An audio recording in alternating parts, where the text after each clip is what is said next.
sur recommandation et demande de Madame la ministre de la Santé et de la Population, c'était ici organiser les élections ordinaires. La loi mettant en place l'ordre des pharmaciens du Congo a été promulguée depuis le 12 avril 1992 et le bureau fut mis en place le 23 août 2003. Il savait que la loi et le décret stipulent bien que le bureau national de l'aide des pharmaciens a une durée de vie de 4 ans. Après 4 ans, il fallait ici le renouveler. Malheureusement, nous n'avons pas pu le faire, par certainement la faute des acteurs que nous sommes, les pharmaciens, ou aussi par la faute de l'administration qui n'avait pas eu un suivi un peu plus incisif sur le fonctionnement de l'ordre des pharmaciens. Et nous avons donc organisé les élections ordinales après 15 ans. Donc, nous avons aujourd'hui un bureau national de l'ordre des pharmaciens en quelque sorte rénové ou bien nouvellement élu. Au cours de l'année 2018, nous avons organisé avec la Fondation Jacques Chirac, l'ambassade de France, une journée nationale de sensibilisation contre les faux médicaments. Cela s'est fait en février, le 22 mars 2018 au CCF, journée au cours de laquelle nous avons dégagé et des recommandations engageant ici les pouvoirs publics à mettre un peu d'ordre dans le secteur pharmaceutique, surtout que celui-ci quittait la maison essentielle, c'est-à-dire l'officine pharmaceutique, la pharmacie auxiliaire, pour se retrouver dans la rue, et je crois qu'on en parlera. Au cours de cette année 2018, nous avons eu aussi à organiser une journée pharmaceutique conjointe avec nos confrères de la RDC, qui s'est tenue au niveau de Pointe-Noire sous la houlette des deux ministres de la Santé, le ministre Ilunga de la RDC et Madame la ministre Jacqueline Lydia Nicolo du Congo-Brazzaville. Au cours de cette année aussi, nous avons pu faire une lecture de nos textes qui étaient comme en hibernation, qu'on n'appliquait plus du tout.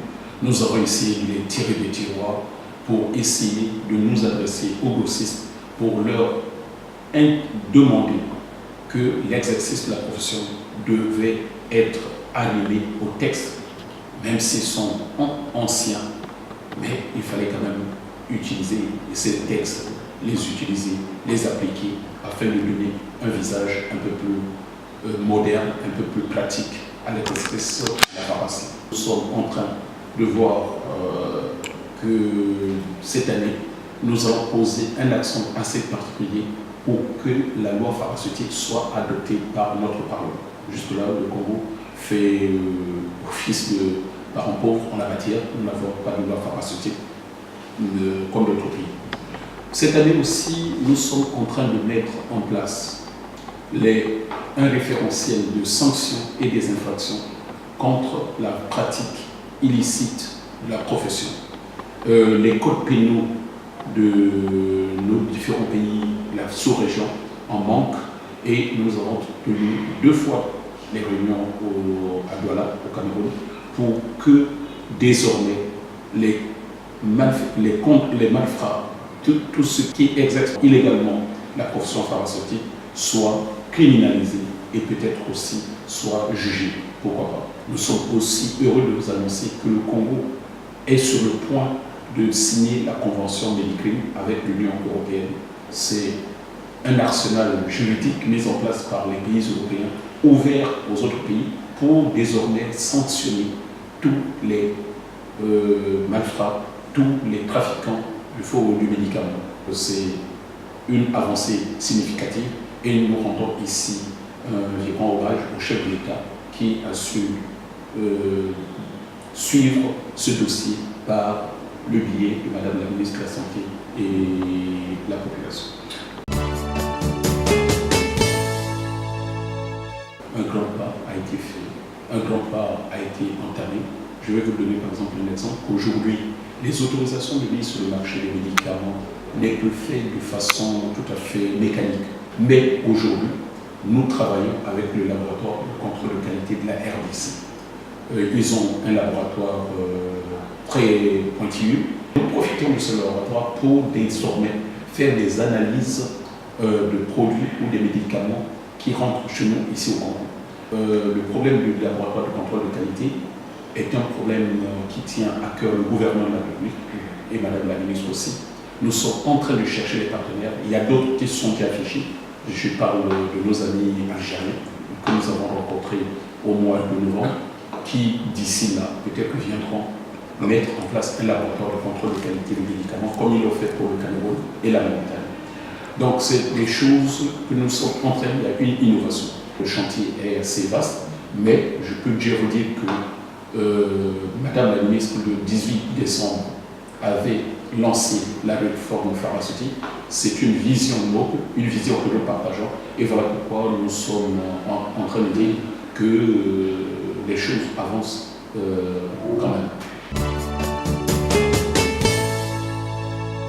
En 2019, comme je vous l'ai dit tantôt, c'est une réforme pharmaceutique annoncée, c'est donc une série de choses à faire.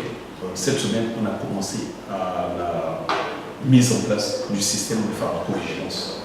Nous avons donc réuni un certain nombre de pharmaciens à qui nous allons donner les notions de pharmacovigilance, et après cette formation, ils iront dans les hôpitaux pour notifier les effets secondaires et indésirables des médicaments utilisés dans les hôpitaux. Pour parler de façon simple, il arrive, monsieur le journaliste, qu'un médicament est administré aux malades hospitalisés. On constate, au lieu d'avoir les effets escomptés, les résultats escomptés, on trouve que ce médicament provoque d'autres effets qui sont indésirables ou secondaires. Alors ces effets, nous allons les notifier. Les pharmaciens sur le site vont nous les notifier.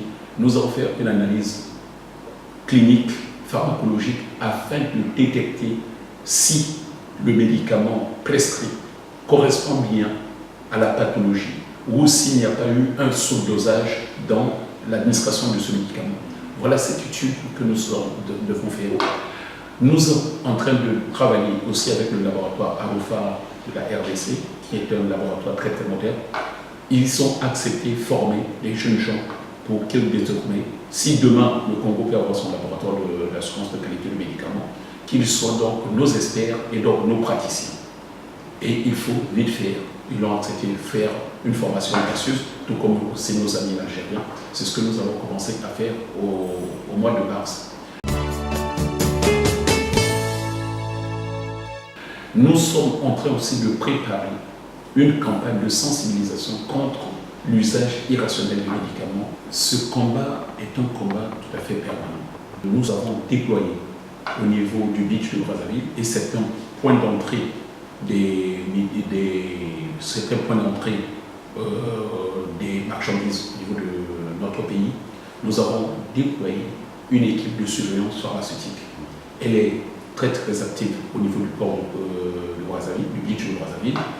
Le mois prochain, d'autres seront affectés au niveau de Maïmaya pour contrôler la qualité et les quantités de médicaments qui rentrent. Qui importe? Aujourd'hui, on constate que les femmes, nos femmes commerçantes, qui hier allaient au Bénin pour acheter les pannes, ils vont pour acheter le médicament parce qu'ils trouvent que le médicament, aujourd'hui, le marché est plus que porteur.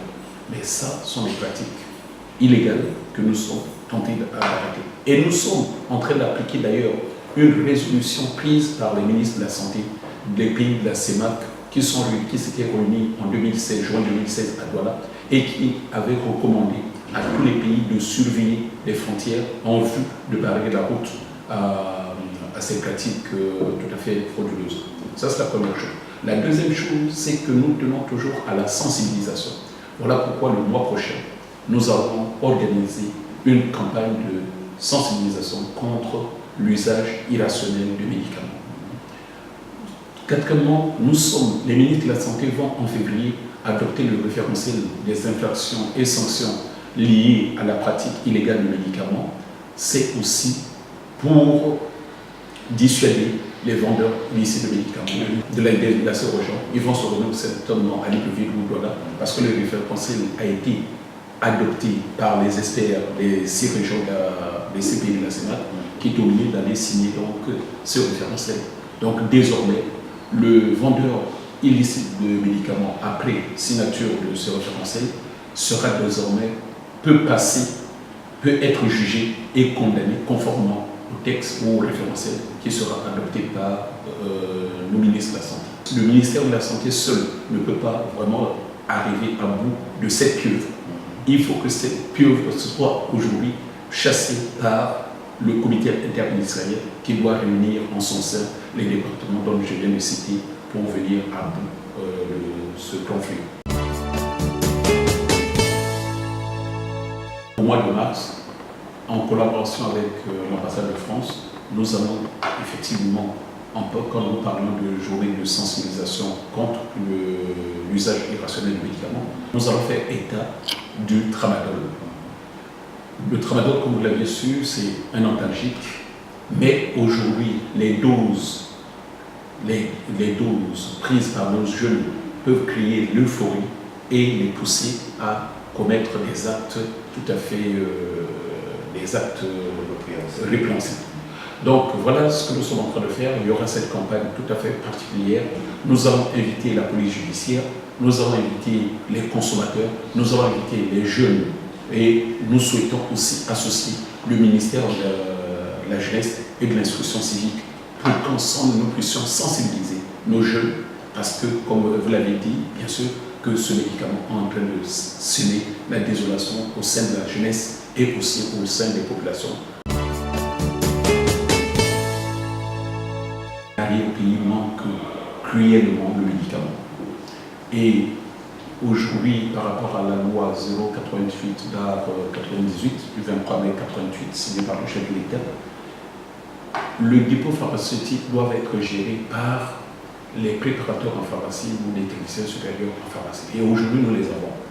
Le problème qui se pose, c'est qu'aujourd'hui, tous ces préparateurs en pharmacie qui ont la volonté d'aller s'installer à l'intérieur de la République manquent de financement. Mais aujourd'hui, nous sommes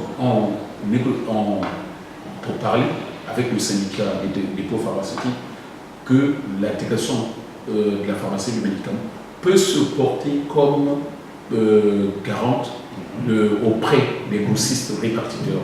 C'est-à-dire que le dépôt qui s'installe par exemple à Mosenjo, nous allons le parrainer tout en suivant leur gestion, en suivant leur approvisionnement et avoir des crédits assez supportables pour ces dépôts pour que le médicament, beaucoup plus le médicament générique, arrive enfin dans ces zones très très reculées de notre pays.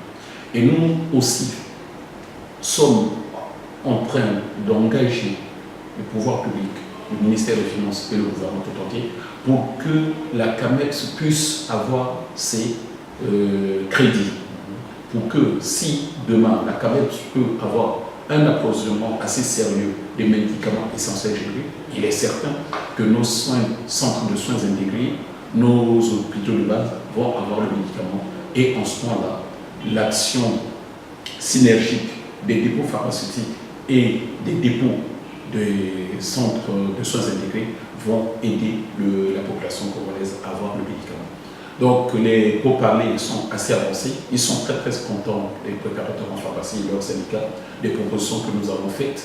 Au niveau des grossistes, nous les avons contactés, ils sont d'accord pourvu que l'engagement des uns des autres soit un engagement sincère et un engagement honnête pour ne pas faire couler ce projet que nous voulons étendre sur toute l'étendue de la République parce que nous avons des ressources humaines mais qui manquent, qui ne sont pas utilisées parce qu'il leur manque des crédits. Et nous allons nous tenir prêts et aller au fond pour avoir ces crédits auprès des grossistes répartiteurs et pourquoi pas de certaines banques de la place avec qui nous avons déjà des relations commerciales très très avancées, très très pratiques.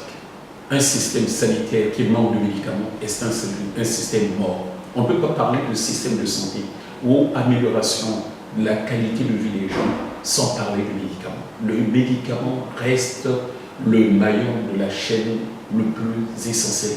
Donc voilà pourquoi nous sommes en train de travailler d'arrache-pied pour essayer de sortir des sentiers battus. Et il n'est pas normal qu'après avoir applaudi l'initiative de Bamako qui fait le bonheur de certaines populations d'Afrique de l'Ouest, que cela ne soit pas le cas pour notre pays.